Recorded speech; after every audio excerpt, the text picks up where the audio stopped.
Baik, Assalamualaikum warahmatullahi wabarakatuh. Hamdan wa syukranillah, amma ba'du. Perkenalkan, nama saya Aprian Syahotolwa,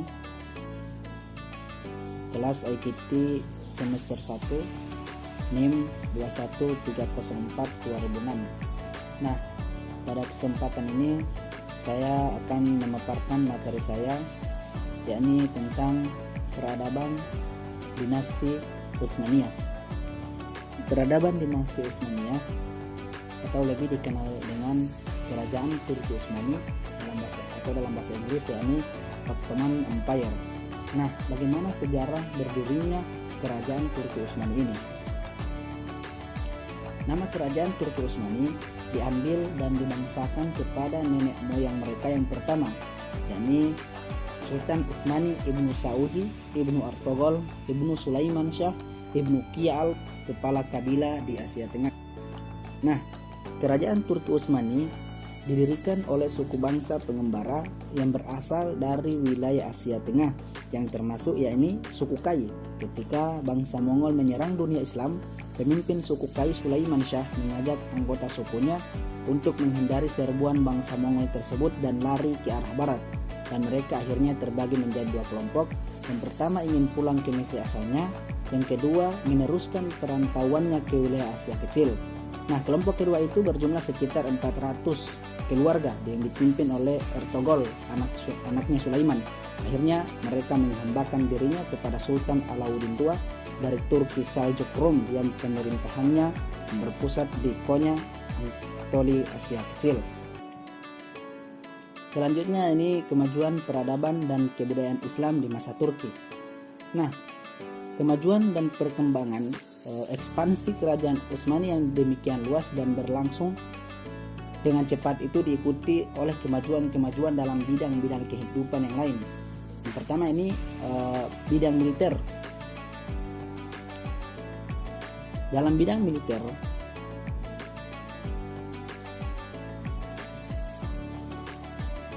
faktor utama yang mendorong kemajuan di lapangan kemiliteran ini itu tabiat bangsa Turki yang bersifat militer, berdisiplin, dan patuh terhadap peraturan.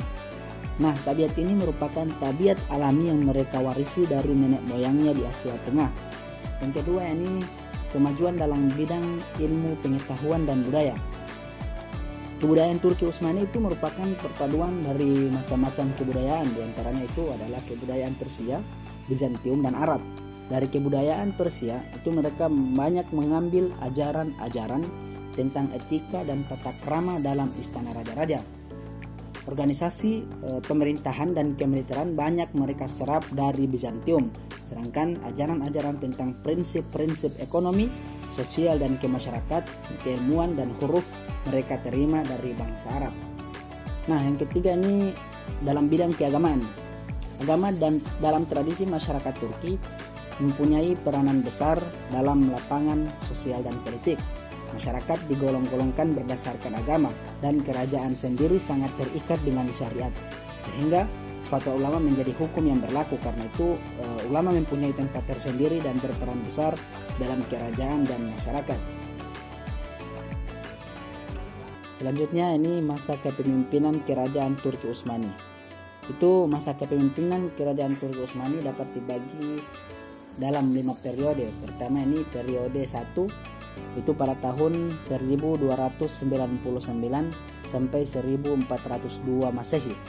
Nah, di sini dalam periode 1 ini pertumbuhan dan perkembangan kekuasaan yang disusul dengan perluasan wilayah hingga menyeberang ke daratan Eropa. Kekuatan Timur Leng kemudian dapat membendung langkah maju Turki Utsmani, di mana mereka dapat merebut wilayah timur kerajaan pada 1402 Masehi. Selanjutnya ini periode kedua, itu pada tahun 1403 sampai 1566. Ini atau bisa disebut dengan masa transisi. Nah, anak-anak Bayazid berebut kekuasaan sampai akhirnya dikuasai penuh oleh Muhammad I atau Muhammad II menaklukkan Konstantinopel pada 1453, sementara saling menaklukkan Mesir pada 1517. Periode ketiga itu itu pada tahun 1566 sampai 1703 hanya dapat bertahan dan tidak terjadi perluasan wilayah. Bahkan ada wilayahnya yang sudah jatuh, seperti Hongaria itu jatuh ke tangan musuh. Dan periode keempat itu pada tahun 1703 sampai 1839 itu adalah masa kemunduran. Yang kelima ini periode kelima 1839 sampai 1924 terjadi modernisasi sampai kemudian jatuh pada 1924 dan berdirilah Republik Islam Turki. Nah, selanjutnya masa pemerintahan Turki Utsmani. Masa pemerintahan Turki Utsmani yang pertama itu masa pemerintahan Utsman pada tahun 1290 sampai 1326 Masehi. Penguasa pertamanya adalah Utsman yang sering disebut juga Utsman I. Setelah Utsman I mengumumkan dirinya sebagai Padishah Al-Utsman atau Raja Besar keluarga Utsman. Nah, pada masa pemerintahan Utsman I itu adalah asal usul berdirinya kerajaan Turki Utsmani. Selanjutnya yakni masa pemerintahan Orhan itu pada 726 Hijriah sampai atau 1326 Masehi sampai 760 Hijriah atau 1359 Masehi. Nah, pada masa pemerintahan Orhan ini, kerajaan Turki Utsmani dapat menaklukkan Azmir tahun 1337 Masehi, dapat menaklukkan Tawas Shanli, Iskandar, Ankara, dan Gallipoli. Nah, daerah-daerah ini adalah bagian benua Eropa yang pertama kali diduduki kerajaan Utsmani. Selanjutnya ini masa pemerintahan Murad I itu pada tahun 1359 Masehi sampai 1389 Masehi. Nah, ketika Murad I ini berkuasa, itu dia memantapkan keamanan dalam negeri. Dia melakukan perluasan daerah ke benua Eropa. Dia dapat menaklukkan Adrianopel yang kemudian dijadikannya sebagai ibu kota kerajaan yang baru, Makedonia, Sofia, Salonia, dan seluruh wilayah bagian utara Yunani. Selanjutnya itu masa pemerintahan Bayazid I pada tahun 1389 Masehi sampai 1403 Masehi. Ini Bayazid dikenal sebagai sosok yang sangat pemberani, cerdas, murah hati, dan demikian ambisi untuk melakukan perluasan wilayah Utsmani. Oleh karena itulah dia menaruh perhatian besar pada masalah kemiliteran dan berencana menaklukkan negara-negara Kristen di Anatolia. Hanya dalam jangka waktu setahun, negara-negara itu telah berada di bawah kekuasaan pemerintahan Utsmani. Nah, selanjutnya masa pemerintahan Muhammad I pada tahun 1403 sampai 1421 Masehi. Ini dalam pemerintahannya ia memulihkan negara, memindahkan ibu kota dari Bursa ke Edirne, dan menaklukkan sebagian Albania, Keamiran Handarglu, dan Armenia Kilikia dari Bani Mamluk. Dia kemudian juga mengangkat Bayezid Pasha sebagai Wazir Agung atau Perdana Menteri. Mempertimbangkan sejumlah pencapaiannya, Muhammad banyak dijuluki sebagai pendiri kedua Kesultanan Utsmania. Baik, selanjutnya masa pemerintahan Murad II pada tahun 1421 sampai 1451 Masehi. Nah, usaha Muhammad yang pertama kali ialah mengadakan perbaikan dan meletakkan dasar-dasar keamanan dalam negeri. Dan pada tahun 1430-an itu Murad menaklukkan sebagian besar wilayah Balkan dan berhasil menaklukkan Serbia pada 1439, dan pada 1441 Kekaisaran Romawi Suci, Polandia, dan Albania bergabung dalam koalisi Serbia-Hungaria. Murad II memenangkan pertempuran Varna pada 1444 melawan Janos Hunyadi, namun kalah dalam pertempuran Jalowaz. Nah, selanjutnya masa pemerintahan Muhammad Al-Fatih. Dia berkuasa pada tahun 1451 Masehi sampai 1484 Masehi. Nah, Sultan Muhammad Al-Fatih dapat mengalahkan Bizantium dan menaklukkan Konstantinopel tahun 1453 Masehi.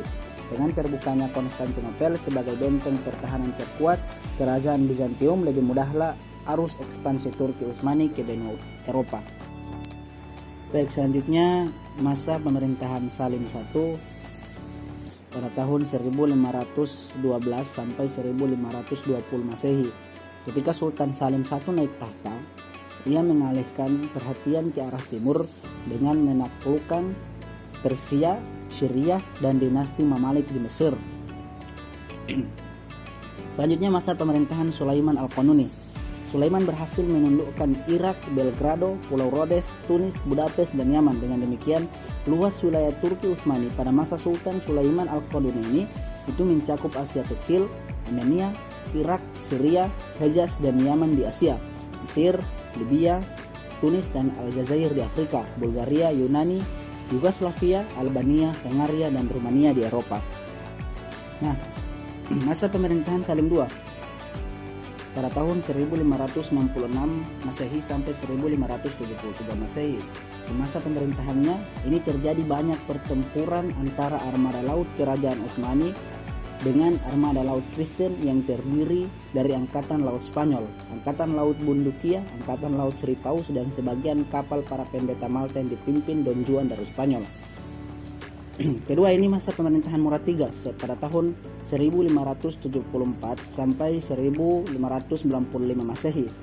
Kerajaan Utsmani pada masanya berhasil menyerbu Kaukasus dan menguasai Tiflis di Laut Hitam, merampas kembali Tabens, ibu kota Safawi, menundukkan Georgia, mencampuri urusan dalam negeri Polandia, dan mengalahkan gubernur Bosnia pada tahun 1593 Masehi. Baik, selanjutnya itu ada masa pemerintahan Muhammad III pada tahun 1595 sampai 1603 Masehi. Nah, pada masa kekuasaannya, pemerintah Utsmani menghadapi pemberontakan dalam negeri yang demikian sengit yang dipimpin oleh Karah Yazizi dan pemberontakan Khoyaliyah. Namun, Sultan mampu meredam semua pemberontakan tersebut walaupun dengan susah payah. Dari peristiwa-peristiwa ini tampak pada semua peneliti sejarah yang jeli bahwa telah terjadi kelemahan organisasi militer serta ketidakmampuannya menjaga nama baik pemerintah dan kehormatan di mata musuh-musuhnya. Nah, kekacauan ini makin menjadi-jadi dengan tampilnya Sultan Muhammad III membunuh semua saudara laki-lakinya berjumlah 19 orang dan meninggalkan janda-janda ayahnya sejumlah 10 orang demi kepentingan pribadi. Dan dalam situasi yang kurang baik ini, Austria berhasil memukul kerajaan Utsmani. Selanjutnya masa pemerintahan Ahmad I, itu pada tahun 1603 Masehi sampai 1617 Masehi. Sultan Ahmad I sempat bangkit untuk memperbaiki situasi dalam negeri yang sebelumnya pada masa pemerintahan Muhammad III itu dalam kacau balau. Tetapi kejayaan kerajaan Utsmani di mata bangsa-bangsa Eropa ini sudah mulai memudar. Selanjutnya masa pemerintahan Mustafa I. Sesudah Sultan Ahmad I, situasi semakin memburuk dengan naiknya Mustafa I karena gejolak politik dalam negeri tidak bisa diatasinya. Syekh al-Islam mengeluarkan fatwa agar ia turun dari tahta dan digantikan oleh Utsman II. Namun yang tersebut terakhir ini juga tidak mampu memperbaiki keadaan. Dalam situasi demikian, bangsa Persia bangkit itu mengadakan perlawanan merebut wilayahnya kembali. Dan kerajaan Utsmani sendiri tidak mampu berbuat banyak dan terpaksa melepaskan wilayah tersebut yang sebelumnya pernah dikuasai. Nah, selanjutnya masa pemerintahan Murad IV pada tahun 1623 Masehi sampai 1640 Masehi. Nah, dalam masa pemerintahannya ia melakukan percobaan untuk perbaikan kerajaan dengan menyusun dan menertibkan pemerintahan. Pasukan Janissary yang pernah menumbangkan Utsman II dapat dikuasainya. Akan tetapi masa pemerintahannya berakhir sebelum ia berhasil menjernihkan situasi negara secara keseluruhan. Baik, selanjutnya masa pemerintahan Mustafa III. Nah, dalam pemerintahannya Mustafa III mencoba memodernkan pasukan dan mesin dalam negeri untuk membawa negerinya sama dengan kuasa Eropa. Ia melindungi layanan jenderal asing untuk mengawali reformasi infanteri dan artileri. Sultan juga memerintahkan pendirian Akademi Matematika, Navigasi, dan Sains. Sayangnya, negara Ottoman telah menurun begitu jauh. Nah, selanjutnya masa pemerintahan Sultan Abdul Hamid pada tahun 1774 sampai 1789 Masehi. Nah, Sultan Mustafa III ini sebelumnya diganti oleh saudaranya ini, Sultan Abdul Hamid, seorang yang lemah. Tidak lama setelah naik takhta di Kutub Kinarja, ia mengadakan perjanjian yang dinamakan Perjanjian Kinarja dengan Catherine II dari Rusia. Isi perjanjian itu antara lain Kerajaan Utsmani harus menyerahkan benteng-benteng yang berada di Laut Hitam kepada Rusia dan memberi izin kepada armada Rusia untuk melintasi selat yang menghubungkan Laut Hitam dengan Laut Putih. Yang kedua itu Kerajaan Utsmani mengakui kemerdekaan Kiraman atau Crimea. Baik, selanjutnya kita masuk pada kemunduran Kerajaan Turki Utsmani. Nah, Kerajaan Turki Utsmani mulai memasuki fase kemundurannya. Akan tetapi sebuah kerajaan yang sangat besar dan kuat, kemunduran itu tidak langsung terlihat. Perlahan tapi pasti kejayaan Turki Utsmani mulai memudar karena para pemimpin yang menggantikannya ini tidak mempunyai kemampuan yang cukup memadai untuk mengatasi permasalahan yang timbul. Di antaranya itu ada pemberontakan di wilayah kekuasaan dan bangsa-bangsa Eropa yang mulai mengalami masa kemajuan yang besar. Hingga akhirnya di akhir Perang Dunia 1942 Hijriah dimotori oleh Kemal Atatürk, Kerajaan Turki Utsmani berubah menjadi Republik Turki. Maka dengan demikian berakhirlah kerajaan Islam yang berkuasa selama 6 abad. Banyak faktor yang menyebabkan kerajaan Turki Utsmani itu mengalami kemunduran. Di antaranya wilayah kekuasaan yang sangat luas, sedangkan administrasi pemerintahan kerajaan tidak beres. Kedua, heterogenitas penduduk dengan wilayah yang sangat luas, sehingga perbedaan bangsa dan agama acap kali menyebabkan terjadinya pemberontakan. Ketiga, pemerintahan yang lemah setelah Sultan Sulaiman Al-Qanuni menyebabkan banyak terjadi kekacauan di pemerintahan. Keempat, pemberontakan tentara Janissary, tentara yang menjadi sumber kekuatan militer Turki Utsmani, pernah terjadi 4 kali. Dan keempat, kemerosotan ekonomi. Kelima, dan ini terakhir, terjadi stagnasi dalam lapangan ilmu pengetahuan dan teknologi, sementara bangsa-bangsa Eropa sedang mengalami masa pesatnya ilmu pengetahuan.